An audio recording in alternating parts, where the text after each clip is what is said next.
मैले खास गरी सङ्घीय सरकारको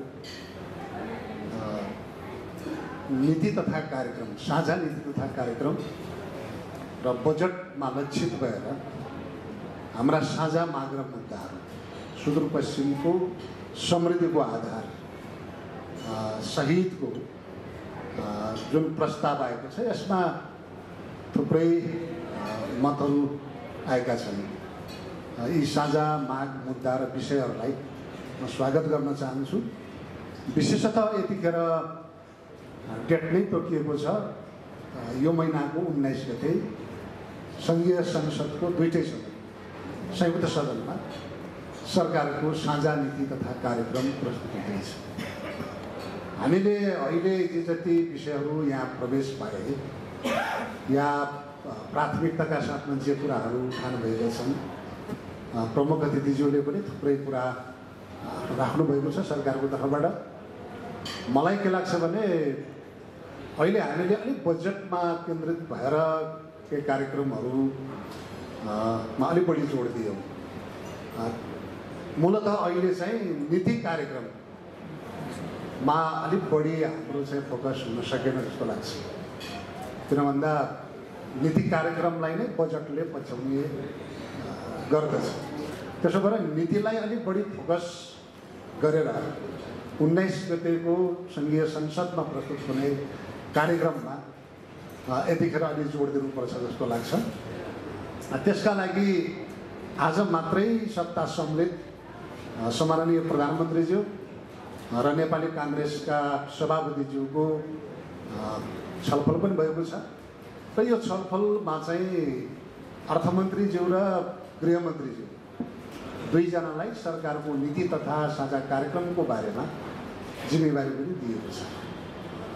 त्यसो हुँदा हामीले पहिलो कुरा सरकारको नीति तथा कार्यक्रममा प्राथमिकताका साथमा उठाउनु पर्ने हाम्रा विषयहरूमा अलि जोड दिनुपर्छ जस्तो लाग्छ। त्यसका लागि जे कुरा आएको छ, खासमा चाहिँ सरकारको नेतृत्वसँग नै हामीले साझा रूपमा सुदूरपश्चिमका सबै अहिलेको जिम्मेवारीमा रहेका साथीहरूको सहभागितामा ठोस रूपमा यी विषयहरूको उठान हुनुपर्छ भन्ने कुरा स्वाभाविक म ठान्दछु।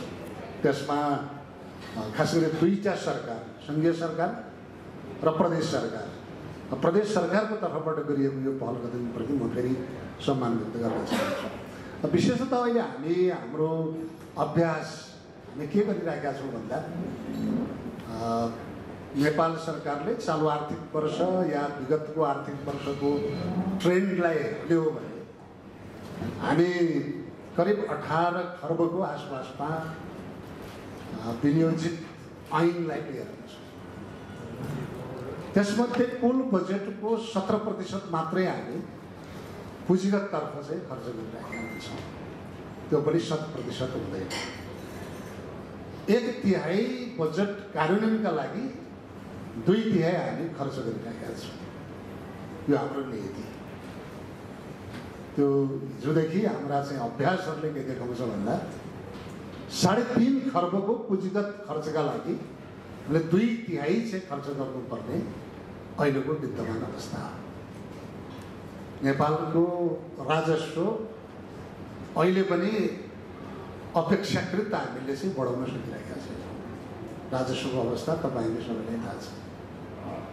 अहिले अर्थतन्त्रमा सङ्कुचन छ, नेपालको पुँजी बजार चलायमान हुन सकिरहेको छैन।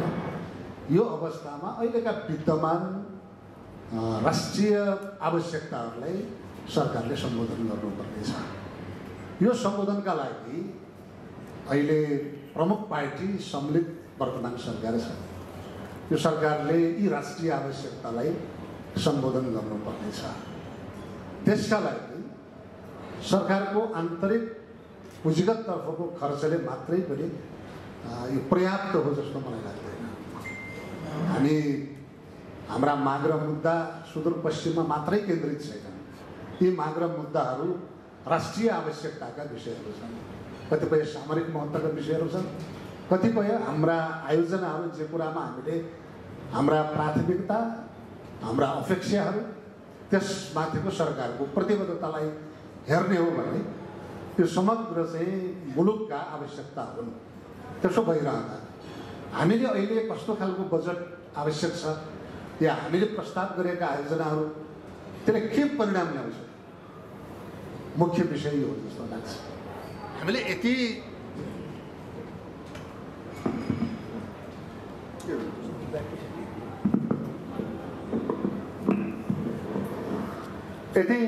कार्यक्रमहरूको माग गरिरहँदा यसमा पनि अझ क्रमशः हामीले सबै क्षेत्रलाई, कृषिको, पर्यटनको, ऊर्जाको, इन्डस्ट्रीको, अरू थुप्रैको क्षेत्रहरूलाई हेर्दाखेरि यी विषयहरूलाई हामीले कसरी सम्बोधन गर्ने त? अहिले पनि सरकार, सङ्घीय सरकार या प्रदेश सरकार या स्थानीय तह, 3 तहका सरकारप्रतिको आम जनताको अलि धेरै माग र अपेक्षाहरू छन्। ती माग र अपेक्षालाई कसरी सम्बोधन गर्ने? यी आयोजनाहरूले, यी कार्यक्रमहरूले हामीलाई के प्रतिफल दिन्छ त? यदि प्रतिफल आएन भने हाम्रा मुद्दाहरू सही छन् कि छैनन् भन्ने कुराको पनि प्रश्न उठ्ला। त्यसैले अहिले चाहिँ प्रतिफल दिने खालका आयोजनाको अलि विशेष रूपमा चाहिँ जोड दिनुपर्ने म ठान्दछु। हामीले सुदूरपश्चिममा अहिले पनि हेर्ने हो भने हवाई मार्गको यति धेरै हामीले पूर्वाधार बनायौँ। एउटा दुईवटा जिल्ला बाहेक अरू थुप्रै जिल्लामा, 7 जिल्लामा हाम्रा चाहिँ विमानस्थलहरू बनेका छन्, थुप्रै लगानीमा पनि। त्यो लगानीबाट हामीले के प्रतिफल पायौँ त? सेवा भइराखेका छ कि छैन? बैतडीमा छ, बझाङमा छ, अछाममा छ, बाजुरामा छ, डोटीमा छ, कैलालीमा छ, लगायतका हाम्रा दार्चुला बन्दै गइरहेका छ। यति धेरै लगानी बनेका ती आयोजनाबाट हामीले के प्रतिफल पायौँ? अझ हामीले फेरि प्रतिफल नदिने आयोजनाको डिमान्ड त गरिरहेका छैनौँ। त्यसप्रति अलिक बढी चाहिँ हामीले ध्यान दिनुपर्ने हुन्छ। या सङ्घीय सरकारको तर्फबाट या प्रदेश सरकारले पनि प्रतिफल नदिने आयोजना हामीले बनाउँदै गर्दा आजको नेपालको अर्थतन्त्र चलायमान हुन सकेन, नेपालको कृषि बजार चलायमान हुन सकेन र नेपालको अर्थतन्त्र सङ्कुचनमा आयो। यो सच्चाइमा हाम्रा दुईटा प्रमुख सरकारहरू, सङ्घीय सरकार र प्रदेश सरकारले यसमा अलिक बढी चाहिँ ध्यान दिनुपर्ने हुन्छ जस्तो लाग्छ। त्यसका लागि हाम्रा उत्पादन या रोजगारी सृजना गर्ने या प्रतिफल दिने खालका आयोजना के हुन सक्छ, त्यसमा बढी केन्द्रित हुनुपर्ने आवश्यकता म ठान्दछु। अहिले चाहिँ आयोजनाकै सन्दर्भमा पनि हामीले खास गरी सङ्घीय सरकारले यति बेला 2टा चरणमा आयोजनालाई प्रवेश गराएको छ। एउटा राष्ट्रिय योजना आयोगबाट अहिलेसम्म हाम्रा सबै डिपिआर, त्यसको पूर्व तयारीका सबै मापदण्डहरू पुरा गरिसकेका आयोजनाहरूलाई चालु आर्थिक वर्षमा रहेका र आगामी आर्थिक वर्षमा पनि त्यसमा विशेष केन्द्रित हुने गरी गरेका छ। अर्को राष्ट्रिय योजना आयोगले थुप्रै आयोजनाहरूलाई, आफ्ना प्राथमिकीकरणमा रहेका आयोजनाहरूलाई पनि हामीले त्यसलाई चाहिँ योजना ब्याङ्कमा सामेल गरेर अनि सञ्चालन गर्ने भनेका छौँ। मान्यज्यूहरूले, अरू विज्ञ साथीहरूले थुप्रैले सुझाव दिनुभयो। हाम्रो मानव सूचाङ्कमा, मानव विकास सूचाङ्कमा आज सुदूरपश्चिम कुन स्थानमा छ, त्यहाँ कसरी केन्द्रित हुनुपर्ने छ?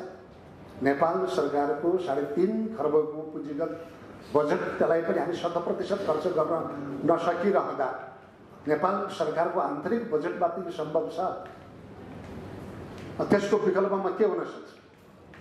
खास गरिकन यसमा चाहिँ विशेषतः निजी क्षेत्रलाई पनि हामीले आमन्त्रण गर्नुपर्ने हुन्छ।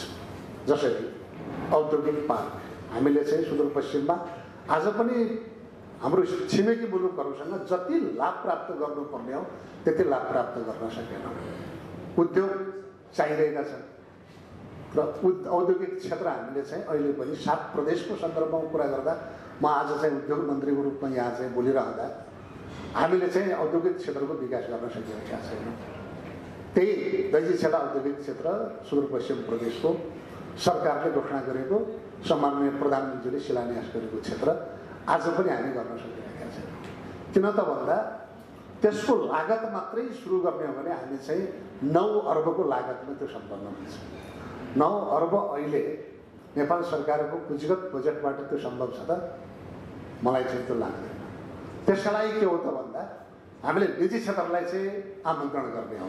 अब चाहिँ औद्योगिक पार्कमा निजी क्षेत्रले चाहिँ हामीले चाहिँ उसलाई लिज गराएर मोडालिटीबाट अगाडि बढाउने हो भने त्यो आकर्षण बन्न सक्छ। किन भन्दा अहिले त्यसको अगाडिको पूर्वाधार हामीले सम्पन्न गर्यौँ, खास गरी महाकाली नदीको पुल, ड्राइपोर्ट र त्यो क्षेत्र र हाम्रो छिमेकी मुलुकको औद्योगिक क्षेत्र रुद्रपुरलाई जोड्ने हो भने हामी राजधानीसम्म पनि सबैभन्दा छोटो सिमानाकाका हिसाबले त्यसलाई उपयोग गर्न सक्छौँ।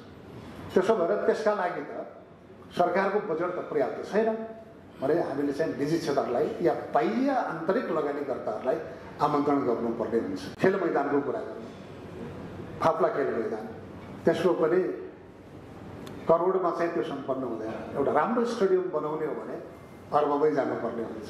त्यसका लागि पनि निजी क्षेत्रलाई आह्वान गर्ने हो।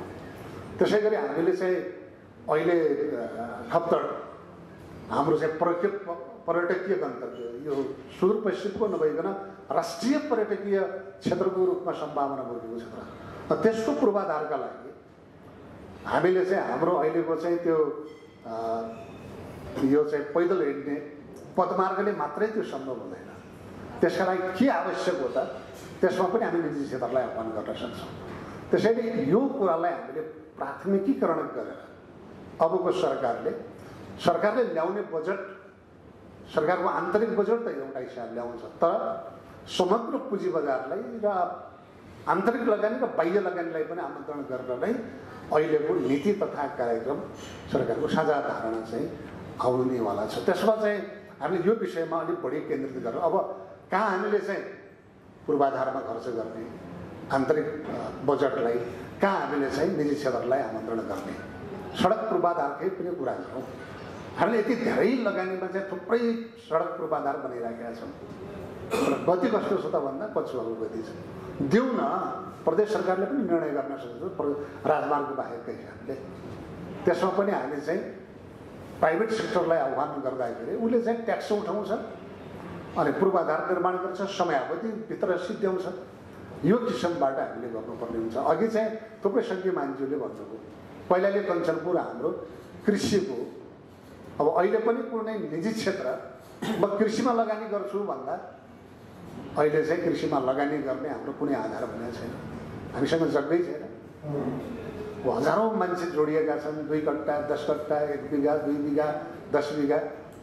सरकारले यति धेरै इन्भेस्ट गरेका छ, मलखातमा मात्रै 38 अर्ब चाहिँ सरकारले अनुदान दिइरहेको छ। प्रतिफल के आएको भन्दा प्रतिफल अहिले पनि पछिल्लो डेटा हेर्ने हो भने 19 अर्बको त चामल मात्रै भित्रिएको छ। अनि हाम्रो लगानीले कस्तो प्रतिफल दियो त भन्दा प्रतिफल दिन सकेन। त्यसैले त्यसको चक्लाबन्दी गरेर हाम्रो प्रदेशको 2टा जिल्लाको कृषिलाई केन्द्रित गरेर कृषि उत्पादकत्व वृद्धि गर्ने गरी त्यसरी कार्यक्रम गऱ्यौँ भने त्यसमा चाहिँ निजी क्षेत्रलाई आमन्त्रण गर्न सकिन्छ। सरकारको लगानी चाहिएन। अहिले थुप्रै लगानीकर्ताहरू खास गरी निजी क्षेत्रको नियमन गर्ने मन्त्रालयको हिसाबले उद्योग वाणिज्य आपूर्ति मन्त्रालयको तर्फबाट यी चिजहरूको बढी डिमान्ड छ। हामी कृषिमा लगानी गर्छौँ, बाह्य लगानीकर्ताहरू र आन्तरिक लगानीकर्ताहरूले पनि यो चिज खोजिराखेका छन्, तर त्यसको सही व्यवस्थापन हामीले गर्न सकेनौँ। त्यो गर्न नसक्दाखेरि लगानी रोकिने खालको स्थिति छ। हामीले चाहिँ लगानीको वातावरण छ, आउनुहोस् लगानी गरौँ, आन्तरिक लगानी बाह्य लगानी भनिरहेका छौँ, तर यथेष्ट रूपमा चाहिँ हामीले यो काम गर्न सकिरहेका छैनौँ। त्यसैले यो कुरामा चाहिँ अलि हाम्रो नीतिगत रूपमा यी कुराहरूलाई फुटाउन सक्यौँ भने मात्रै यो खालको चाहिँ वातावरण बन्छ जस्तो लाग्छ। त्यसैले अहिलेको चाहिँ सरकार, यो सुदूरपश्चिम प्रदेश सरकारले आयोजना गरेको यो कार्यक्रममा जे जति हाम्रा विज्ञ मान्यज्यूहरूले, पूर्व मन्त्रीज्यूहरूले जे जति मागहरू गर्नुभयो, खास गरिकन 2टा पक्ष, एउटा मानव विकास सूचाङ्कसँग जोडिएका हाम्रा प्रश्नहरू त्यसलाई कसरी सम्बोधन गर्नुपर्ने हो, अर्को भौतिक पूर्वाधारलाई हामीले कसरी एड्रेस गर्नुपर्ने हो, यी कुराहरू हाम्रो सम्भावनाका नजिकमा रहेर यो कुरालाई केन्द्रित गर्नुपर्छ जस्तो लाग्छ। जसरी ऊर्जाकै क्षेत्रमा आज निजी क्षेत्रको अत्यन्त धेरै आकर्षणको गन्तव्यको रूपमा चाहिँ ऊर्जा छ। सुदूरपश्चिममा पनि थुप्रै ऊर्जाका चाहिँ लगानी गरिरहेका छन्। त्यो खालको वातावरणका लागि हामीले ऊर्जाको एउटा राष्ट्रिय प्रसारणमा जोड दिने कुरा, अस्ति मात्रै सरकारको तर्फबाट हामीले चाहिँ राष्ट्रिय प्रसारणसँग एउटा एग्रिमेन्ट गरेका छौँ। त्यो सुदूरपश्चिमसँग अत्यन्त नजिक बरेलीमा हामीले चाहिँ प्रसारण लाइन जोड्ने गरी सम्झौता भएको छ। यो हाम्रा लागि त अत्यन्त खुसीको कुरा हो नि। त्योसँग जोड्ने हाम्रो